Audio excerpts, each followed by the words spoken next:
Before I get started on my main topic here, I just wanted to show you one of the cells that Harry talked about from Alta Devices. And let's see if this demonstration works. Basically, you've got some gallium arsenide solar cells driving the blue LEDs. Yeah. And to give you an idea that this is the real thing, I put my hand over it and it stops. So it's literally picking up the dim light in the auditorium and converting it to blue light. So this is something it's just an indication of the extraordinary efficiency of these types of photovoltaic cells. But that's not actually my topic today. I'm going to talk about carbon negativity. I can't figure out what the right name is. Carbon negative technology, something like that.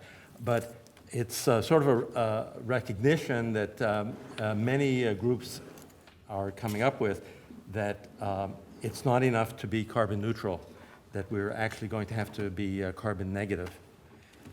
And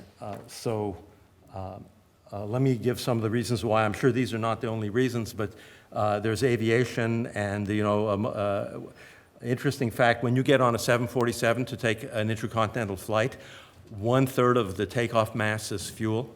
So the energy to weight ratio has to do with how many hours you can spend in the air. So it's kind of amazing. For summer, winter energy storage, we're still going to need some fuels, and they might be hydrocarbons. And there will always be some countries that do not cooperate. And so carbon in the atmosphere will tend to grow unless we extract it.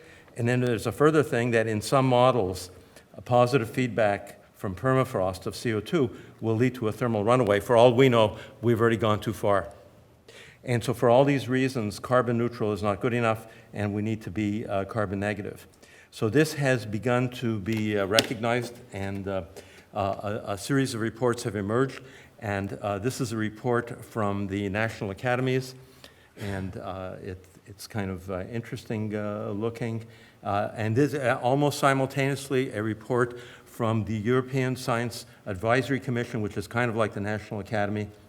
And in addition, an article recently in Physics Today sort of summarizing all these things, and a previous study by the American Physical Society on direct air capture of CO2. And just to give an indication of what's coming is that it can be done, but the cost is ridiculously high, $600 or more per metric ton of CO2. And the conclusion is negative. In fact, all these reports have arrived at negative conclusions. And these are the considerations or the methods that they analyzed: forestry, other forms of land management, bioenergy with carbon capture and storage, that is to say, biofuel followed by capturing the combustion products, which wouldn't necessarily work in transportation. There are things with minerals you can play with, and direct air capture, that's the one that was $600 a kilogram, and various tricks with ocean fertilization. These failed either because the cost was too high or they didn't scale. So I'm going to suggest, because I'm not that smart, so I'm suggesting the obvious, okay, which is you grow the biomass, and you have a choice. You can turn it into biofuel, but if you turn it into biofuel, it's usually carbon neutral. I want to be carbon negative, so what I want to do is I simply want to throw the biomass into a pit in the ground and cover it over with clay, and then I'll be carbon negative. And I can scale to the same way, in the same way that biofuel can scale, but I'm skipping the fuel making step. Now, the biofuel people have helped us by looking at all the different crops that are out there, and these are quite interesting. These pictures are similar to the one shown by Lee Lind. In fact, my talk will be very similar to Lee Lind's, except that he wanted to make a biofuel, which is nothing wrong with that, but I want to go a step beyond and bury the biomass. Now, and there's been a lot of research on what can be accomplished in the agricultural aspect. In other words, how many tons per acre. So you look at all these papers, and what you end up with is an idea of how many tons per acre you can produce. And so, well, I guess I should have written it down. It's going to be about 10 or 20 tons per acre of biomass, and that's what you're going to end up burying. And my intention then is to bury it in the agricultural region so there's no transportation cost. And now I'm going to do something completely crazy. I'll do a worst-case analysis. What if we try to capture all of the carbon dioxide from the air every year and tell everybody, just go ahead, continue polluting. And we're going to see if this is even conceivable. So this does not mean that I'm against conservation. I'm in favor of all these things. But I'm just doing, like in physics, you do a kind of a worst-case analysis to see whether it's even possible to do such a thing.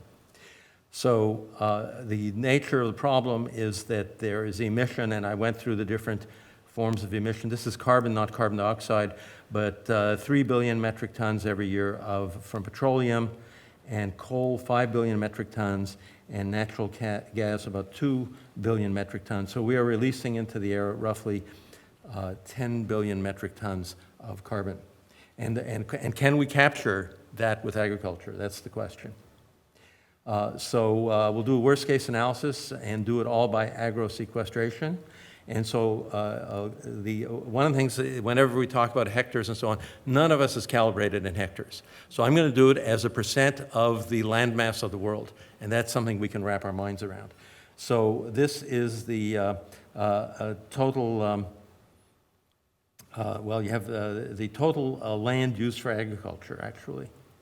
Okay, because we're going to compare it to the total land used for agriculture, which is itself 38% of the world's land area. So most places, they use it for something.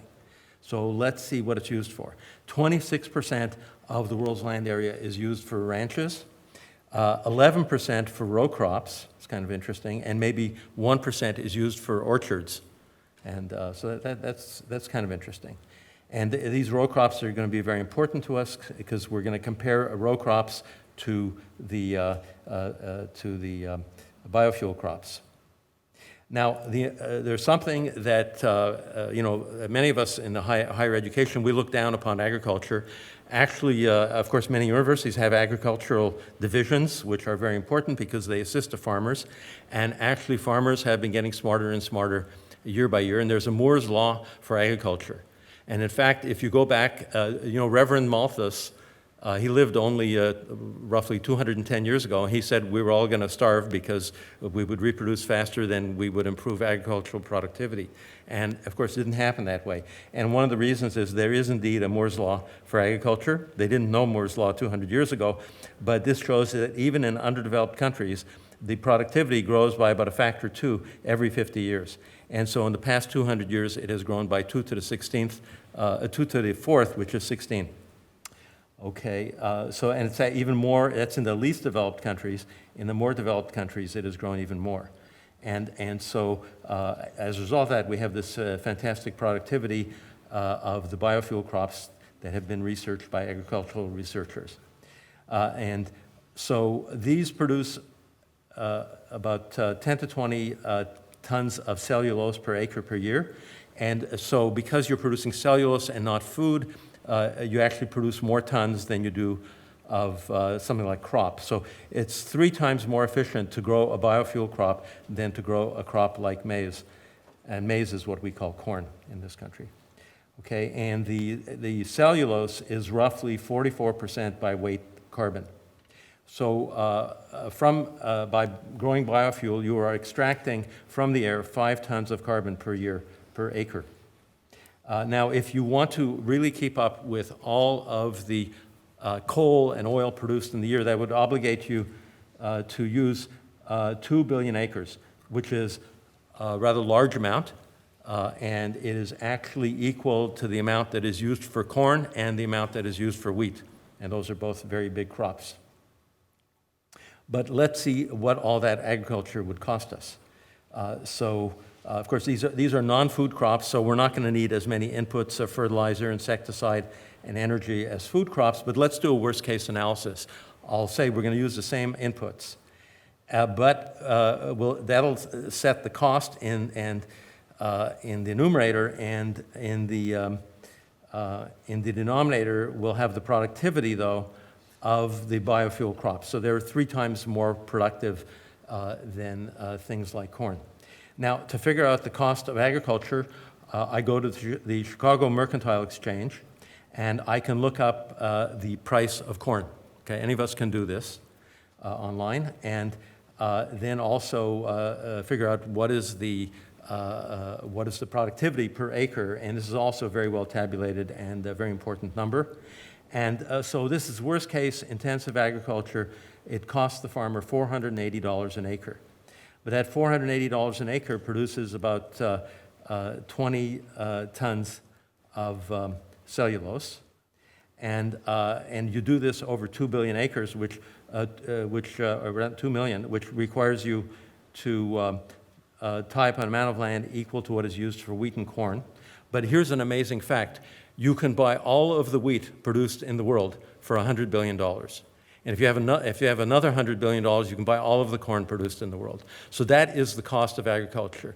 And that represents 0.25% of the world GNP. And so this type of efficiency is why it's possible to extract carbon from the air at relatively low cost. And this is like a worst case analysis, $15 to $30 a ton. So that's rather remarkable. But if you take 2 major crops like wheat and corn, you can compensate for all the carbon produced, and it'll only cost you 0.25% of the world GNP. So this is kind of surprising. Now then you ask, where are you going to find I think this was 10 to the 6 acres, pardon me. And oh no, it's acres, not square miles, yeah. So as agriculture, of course, we have actually reduced the amount of cultivated land because we've had this Moore's Law for agriculture. And the amount of land we use fluctuates according to commodity prices. And so if you think there's not enough land, one of the things that you can do with photovoltaics, where you don't have to worry about seasonal storage, is reverse osmosis to create water for agriculture. So it could be that 50 years from now, Saudi Arabia is the world capital of agriculture, because I can envision running solar cells to drive reverse osmosis and storing the water as we always store irrigation water seasonally. And but that's maybe a little bit of overkill, because in fact this great increase in productivity over the years has resulted in a tremendous release of agricultural land to basically woodlots, or just not being used for agriculture anymore. In fact, over the past 50 years, about 60% of the land has been that was being used to produce food has been released. The land requirement has gone down enormously. So there is quite a bit of land available that has fallen out of agricultural production. You only need to look at New England, for example. That used to be all farms, and it's basically very little farming anymore. So what do you do with all this biomass? So I'm going to give you an example that this is something that has already been done by humanity, and this is an example of bad agro-sequestration, and it's the Staten Island landfill. Now, the Staten Island landfill consists largely of old newspapers, and if you lived around New York, you know that people subscribe to the Sunday Times, and it arrives, and it's 2 inches thick of cellulose, and it's 99% advertisements. Nobody reads them, and they put them straight into the trash. The garbage truck picks them up and carries it over to the Staten Island landfill, which has been built up to be the highest point on the East Coast south of Maine. Okay, now, so I'm showing this. Here's a policeman walking around on top of the Staten Island landfill. As you can see that in the background, you're looking at oil tanks. And these are the famous oil tanks in New Jersey. This is the seasonal storage that I was warning you about, is that it adds 1 or 2% to the cost of seasonal storage, adds only 1 or 2% to the cost of fuel oil, because I think it's mostly the cost of interest of just leaving the tanks filled for 6 months. You're paying interest for 6 months. It really doesn't amount to much. But the Staten Island landfill is 3 times bigger than Central Park. And as I say, it's the highest point on the east coast south of Maine and is actually the source of 5% of New York City's natural gas, which is kind of thought-provoking. Now, the volume of biomass that is in the Staten Island landfill compared to the pyramids of Giza, you can see the Pyramid of Giza is nothing compared to the amount of biomass that is in the Staten Island landfill. So remember, that's bad agro-sequestration. Now, I happen to be a closet Canadian, and in my time in Canada, the $1 bill, this industry of producing newsprint was so important that it was placed on the $1 bill. So let me show you the backside of the Canadian $1 bill circa 1980. It was a picture of the Parliament buildings. Okay, that's a governmental function. But in the foreground is the Ottawa River, and it is covered shore to shore with logs. And the reason is that on the shore opposite to the Parliament buildings in Hull, Quebec, there is probably the world's biggest concentration of pulp and paper mills. And so all of these, and there's a chain across the river to catch the logs because they're logged upriver in a sort of like a subarctic environment where it's all stunted logs. They don't care. They cut down the logs that took hundreds of years to grow. They toss them into the river. They end up at Ottawa, and they are converted into newsprint, which is then put in big rolls on rail cars and shipped to New York City to publish the Sunday New York Times. and the Sunday New York Times then ends up in the Staten Island landfill, a mountain of biomass, okay?